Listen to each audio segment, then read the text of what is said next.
Hey. Drop it now! Hey, cool, man. No problem. No problem at all. How do you know about this? I don't even know what that is. I'm just a junker, man. I was just checking stuff out. You don't look like a junker. You're wearing rabbit garb. It's just the outfit, man. Ninja Turtle, you better stop poking me. What is your name? My name is Peter Quill, okay? Dude, chill out. Move! Why? Ronan may have questions for you. Hey, you know what? There's another name you might know me by. Star-Lord. Who? Star-Lord, man. Legendary outlaw. Guys? Move! I'll forget this.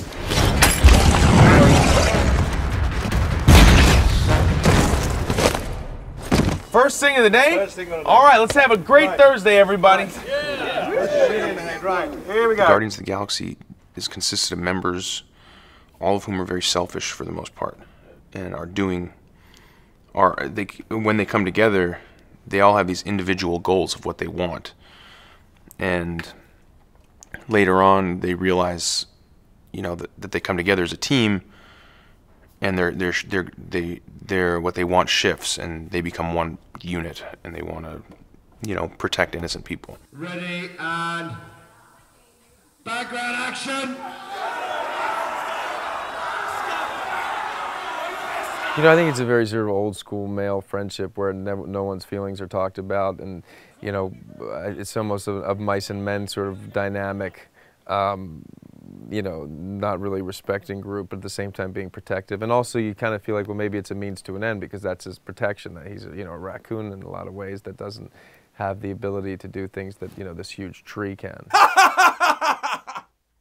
That is the most real, authentic, hysterical laugh of my entire life, because that is not a plan. I was so impressed by Marvel in the way that they executed this character.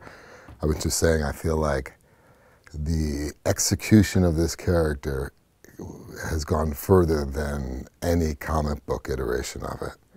And just by seeing the maquette, you see that this is a real live, breathing character with a lot of dimension. I am Groot! Groot! The animal in control! Follow my command!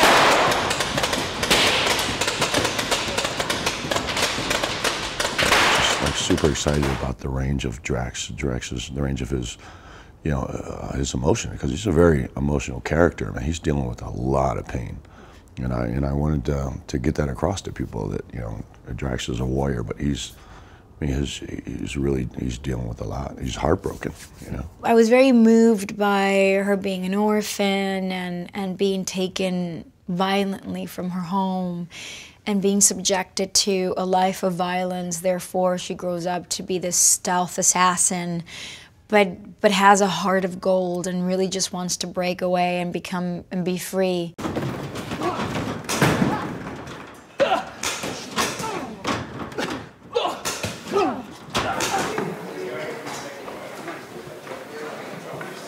We auditioned many people for the role of Star-Lord, of Peter Quill, and did a number of really detailed screen tests on this one.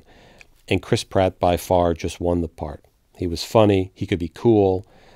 He was sexy. He was ridiculously hilarious in certain aspects, which he has to be. And I really just hope that we can, you know, affect people in the same way that movies affected me as a kid. And I don't just mean kids, I mean adults and everyone, that somebody can go into the theater and experience just a little bit of magic, a little bit of hope. You know, this is a movie about a bunch of losers who think they're bad and realize along the process that they're good, that there's something good about them. And if people can go see this movie and realize that they're like these people, that maybe you're hard on yourself, maybe you think you're a bad person, but you find a little bit of goodness in yourself through watching this movie, I mean, that's the greatest thing you can really hope for. If we're gonna get out of here, we're gonna need to get into that watchtower. And to do that, I'm gonna need a few things. The guards wear security bands to control their ins and outs. I need one. Leave it to me. That dude there. I need his prosthetic leg. His leg? Yeah. God knows I don't need the rest of him. Look at him, he's useless. All right. And finally, on the wall back there is a black panel. Blinky yellow light. You see it? Yeah? There's a Quarnix battery behind it. Purplish box, green wires. To get into that watchtower, I definitely need it. How are we supposed to do that? Well, supposedly these bald bodies find you attractive, so maybe you can work out some sort of trade. You must be joking. No, I really heard they find you attractive. Look, it's 20 feet up in the air, and it's in the middle of the most heavily guarded part of the prison. It's impossible to get up there without being seen.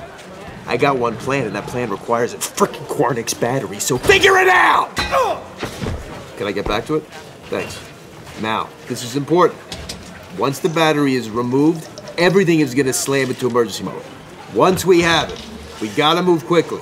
So you definitely need to get that last.